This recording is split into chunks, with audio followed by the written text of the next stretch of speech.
Ya Allah, Ya Allah, Ya Rahman. Alhamdulillah Rabbil Alameen. Wassalatu wassalam ala ashraf al-anbiya wal mursaleen, Nabiyina Muhammad wa ala alihi wa ashabihi ajma'een, amma ba'd. Wanted to welcome everyone here today. You know, back in the US, I kind of did a little bit of a social experiment, and I'd like to do that here. But I need your participation. Now, I know it may be culturally insensitive, but I'm going to roll my dice and try it. Because in like 15 days, I'm going to go back to the States, and if you want to hunt me down, you'll have to come all the way there to get me, okay? Are you guys ready? Okay, so here's what I'd like everyone to do. I'd like everyone to first stand up. That means everybody. Okay. Now here we go. I'd like everyone to close your eyes and no cheating. Everyone needs to close their eyes completely. Again, no cheating. I can see some eyes open, so I need everyone's eyes closed. Eyes closed. This, khalas. All right. Now here's what I'd like you to do. I would like you to point in the direction that you think is north with your hand right now. Point north. Wherever you think north is, point with your finger right now. Okay. Da da da da da da da da. Sisters included. Point wherever you think is north. Okay. All right. All right. Keep your hand up. And this brother has his eyes open. Okay, but he's behind the camera. All right. Now I want you to keep your hand up and open your eyes. All right. Interesting. So, let me ask you the question. Go ahead and sit down. All right. Which way is north? Is it that way? Okay. Let me see. Let me pick on one of the brothers here. Who's from the school? Actually, I should be looking at this side. Who's from the school? All of you all in the front? Okay. Who pointed in the right direction? No, you can't cheat now. This is all of us. Who pointed in the right direction? Okay, you did? Sister in the white? Okay, why did you point in that direction? How do you know that's north? What? It's intuitive? Okay. So I'm telling you, let me tell you why I brought this up. So there's a very famous speaker in the US. He's not a Muslim, and he did the same social experiment. And what happened was when he asked the entire audience to point north, everyone pointed in a million different directions. And people were like poking each other in the eye, and it was crazy, right? And you know, I thought, I'm like, you know, I'm gonna do the same thing. So I remember going to this speaking engagement that I had been invited to. It was this Bengali community, and they wanted me to speak on something about Islam, the keys to paradise, or something like this. So I did the same experiment with them. Now, mind you, I'm like this bratty American guy amongst these, you know, this Bengali community, and they must have been thinking I was crazy, right? Much like some of you might be thinking only a nutty American would do something like that, right? But what happened was, and I was expecting the same reaction. I was expecting everyone to be pointing in like 6 different directions. So I tell them, stand up. They stood up, much like you. And then I said, okay, close your eyes. They closed their eyes. Sincerely, no one cheated. And I said, point north. And what I'm expecting is everyone to be pointing in 6 different directions. And subhanallah, glory be to God, they all pointed in the exact same direction. Now, mind you, I want you to assess and understand my situation. Because I'm expecting them to point in 6 different directions, and they're all pointing in the same direction. And I'm like, uh-oh. Like, this is not how the experiment's supposed to go. Because the original speaker, he was trying to give some sort of life coaching. Like, people don't know where they're going. And so when people open their eyes, people are pointing in different directions. He says, look, you don't even know where north is. But now I'm speaking to this community, and everyone's pointing in the exact same direction. And I was like, oh no, now what? And then so I thought of something on the spot, and it was like Allah, God, had guided me to something. You know what that was? Because I realized why they were all pointing in the same direction, and why a majority of you were pointing in the same direction. We had just finished Salatul Maghrib, like in the corner. And everyone in that room, because we were all in the US, knew which way was northeast. Because we were all praying in one direction. So they knew where northeast was, they knew where north was. And it just struck me that there is this internal beauty of the religion of Islam. And it was just something that was phenomenal to me. Because while all these people had all of these different life experiences, that they came from different backgrounds in terms of their, let's say, psychological state, their predispositions, the number of children they had, etc., they were all pointing in the same direction. Pointing because they understood that there's a concept of worshiping God alone that was, codified in the prayer that they had just done. Okay, now, that wasn't exactly what I wanted to speak about specifically, but, well, let me ask you this. Are there any married people here today? Anyone married? Raise your hands if you're married. Okay, may Allah bless all of your marriages. Say Ameen. I noticed y'all are very quiet, by the way. That's why I said I gotta do something to get them rallied up or something, right? People were coming up and saying things and everyone just like pin drop silence.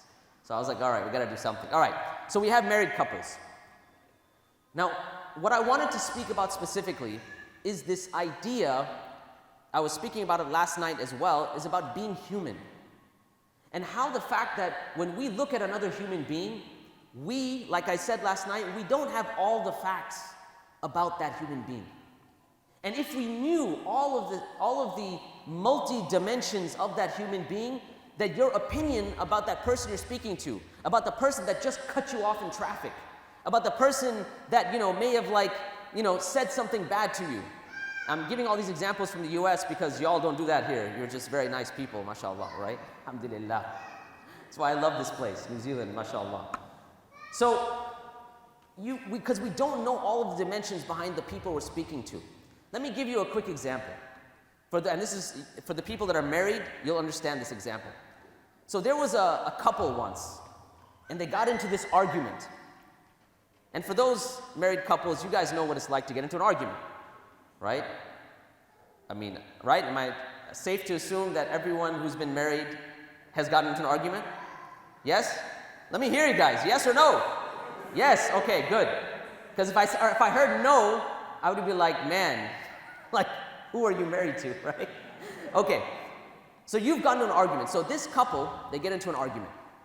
And, the wife is, saying, you're like this, you're like a no good, and all these things. And the husband is saying, you don't do this and you don't do that. And at a certain point, the husband says to the wife, I swear by God, I swear by Allah, I'm not going to speak to you until you speak to me. And his wife says, oh yeah? Well, I swear by God that I'm not going to speak to you until you speak to me. So now what happens is, they go on their way, she goes to the bedroom, he probably goes to the couch, okay? The next day, something happens. In Arabic, we call it a nadam, right? Regret. So the man wakes up, because now everything's a little more cool, and he's like, what did I do? I made an oath by God that I would not speak to my wife. And the thing is, within the Islamic tradition, oaths are very serious, right? I mean, nowadays we play it off very easily, right? I swear to God, or I swear upon my mother's grave, or whatever it might be. But for a practicing Muslim, let's say, this is a serious oath, because you've taken an oath by the one who created you and the one you're going to return back to. So now he goes out to the city asking scholars, like Muslim scholars, what to do. So he goes to one scholar and another, and they all tell him relatively the same thing. You have to ask for you have to have some sort of expiation. You have to either fast a certain number of days or give some sort of money, and then you'll be released from this oath because, you made an oath. So he's going around until he goes to one of the scholars of the city. And this is a historical incident. This scholar was known as one of the greatest imams of the Islamic tradition. His name is Imam Abu Hanifa. And so he knocks on his door and he says, Imam Abu Hanifa, I have this problem. He tells him, this is what happened. Imam Abu Hanifa says, you know what? You're okay. You don't need any expiation. You don't need to fast. Just go home and talk to your wife. Everything's good. He says, so I don't need to do anything? He said, no, just go home and talk to your wife. So this man, he's on his way, he's very happy. He's almost skipping on the way home, right? He's happy, elated. So as he's on his way home, he bumps into another scholar, someone else that he had asked. And this other scholar says, what did Imam Abu Hanifa say? And so he says, well, Imam Abu Hanifa said, I can just go talk to my wife. I don't have to worry about all that expiation stuff you were talking about, right? So this scholar gets very upset. He says, come with me to Imam Abu Hanifa's house. How dare he say that you don't have to do anything? So he goes into the house, they knock on the door. Imam Abu Hanifa opens the door, rahimahullah, and he says, yes. So the scholar says, Ya Imam, what did you tell this man? You told him he can just go talk to his wife? So Imam Abu Hanifa says, yeah, that's what I told him. He says, how could you tell him that? He says, okay, well, tell me again what happened. So the man says, we were arguing, and I got really mad, and I told my wife, I swear by Allah, I'm not going to talk to you until you talk to me. And she said, I swear by Allah, I'm not going to talk to you until you talk to me. So Imam Abu Hanifa said, what's the problem? Because when you swore by Allah, I'm not going to speak to you until you speak to me, your wife said, speaking to you, I swear by Allah, I'm not going to talk to you until you talk to me. So done, condition fulfilled. And they were thoroughly impressed. The other sheikh was like, yeah, Imam, the things that come to your mind, we're not sure how they come to your mind, right? Now, why am I mentioning this? I'm mentioning this because if you haven't heard this story before, you know that what you experienced was what they call a paradigm shift. So those of you who read books on self-help, there's a very famous author, Stephen Covey. Anyone know who I'm talking about? The 7 Habits of Highly Effective, probably on this side of the room. Maybe the brothers not so much, right? 7 Habits of Highly Effective People, right? And he has something where he calls a paradigm shift. You think about something, and then you get more facts, and then you realize that that particular thing wasn't as you thought of before. That is true when it comes to any human that you interact with. Any human. Because you don't know all of the dimensions that make that person who they are. You don't know what they've been through just that day. I used to work for a public accounting firm. It was called PricewaterhouseCoopers. Do they have that here? Yeah? They're all over the world. Anyway, I remember there was a lady, and she used to come in late every now and then.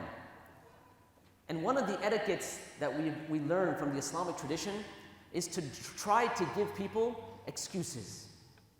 Try to give them a means by which we understand what their predisposition is, where they're coming from. So she used to come in late, and office. Does anyone work in an office, by the way? Any of the brothers, you guys work in an office? Just one? That's it? Who works in an office? Okay. So they have, and maybe not in New Zealand, because you guys are, mashallah, erudite, you respect and all that stuff. But in the US, they have office politics. Do they have that here? No, not at all, of course. MashaAllah, New Zealand, like I said. No office politics. In the US, there's lots. Oh, Judy, she came in late today. Can you believe that? I mean, who does she think she is? Coming in late and everything. And then, I would come and I would say, maybe Judy came in late because she had some issues. And then they would, next day or a couple days later, she would come in late and they'd be like, Judy came in late, you see? And this and that. And I'd be like, Judy is a single mom, and maybe she had this issue.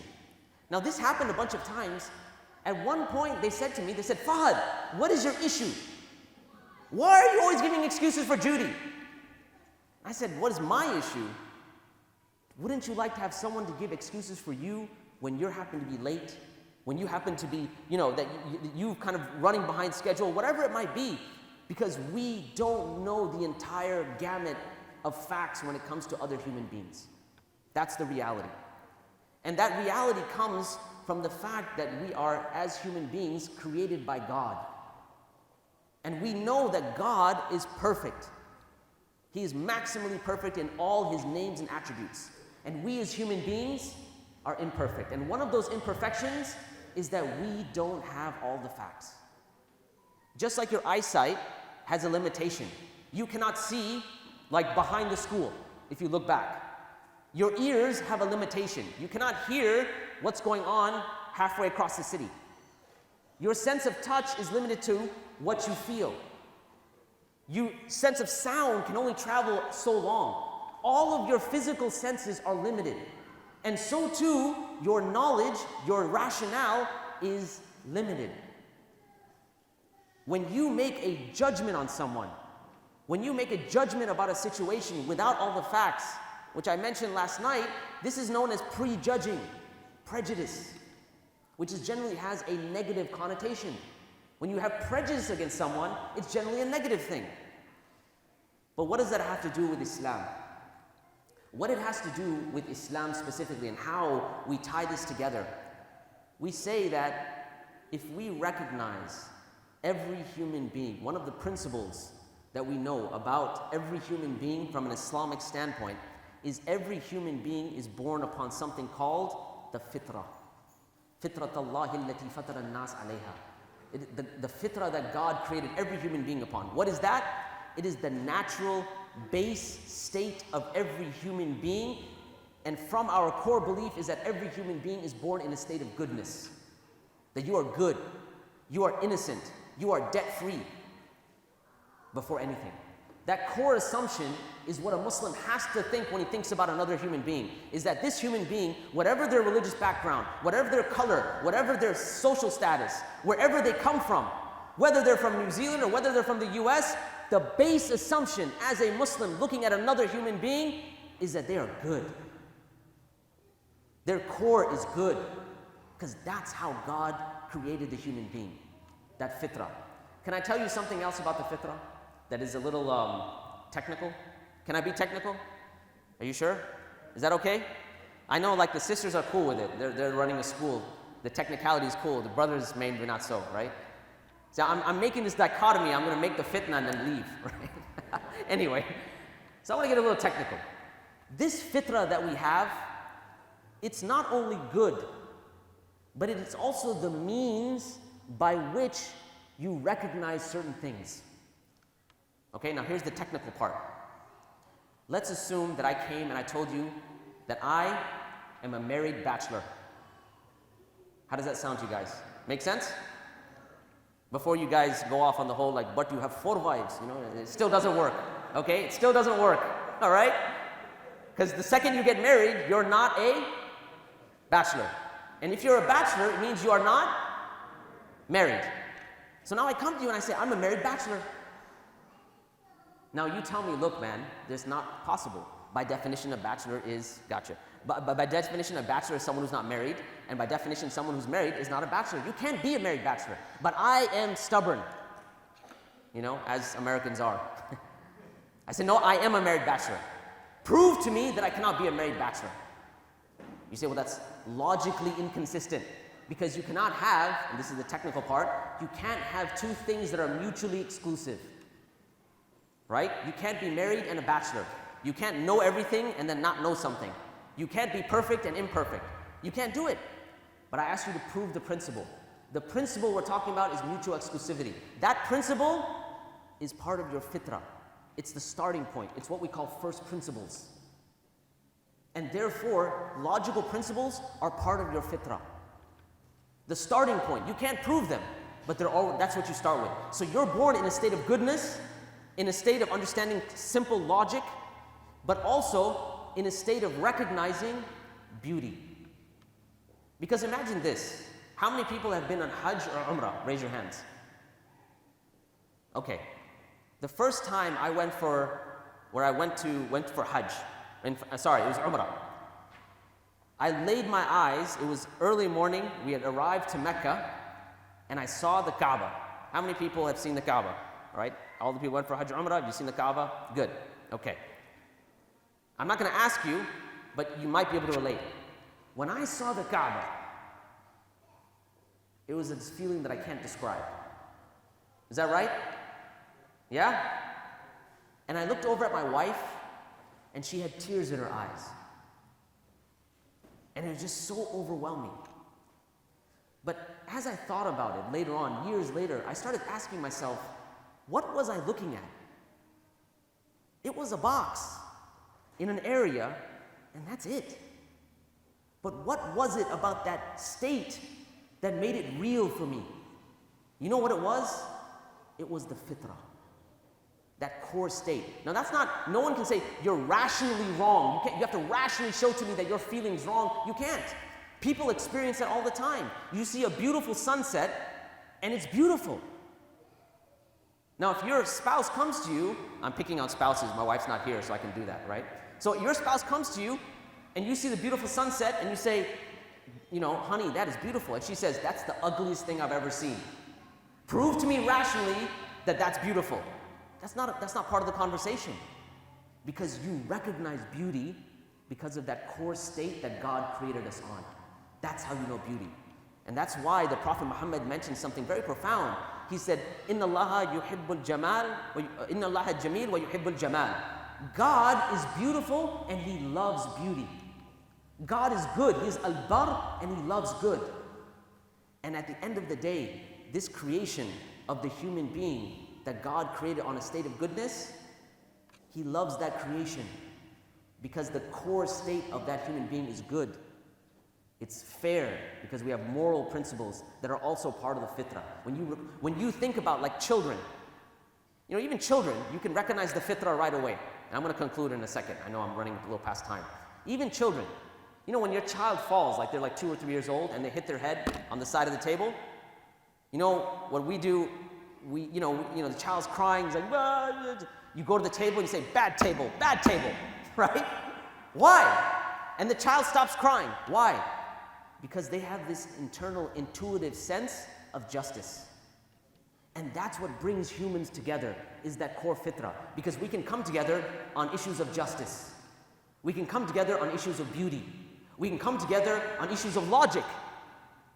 And the final thing is that we can come together on a recognition of God and that God is the only one worthy of worship. Because that too is part of our core, that we recognize all of the blessings that God gives us, that Allah gives us, that we should be grateful and that we should be obedient to God. Why? Not because of society, but because of how God made us, that we are people and creatures that are born in this state of the fitra. So I wanted to thank you. Jazakumullah khair. Subhanakallahumma wa bihamdik. Ashhadu an la ilaha illa anta astaghfiruka wa atubu ilayk. Wassalamu alaikum wa rahmatullah.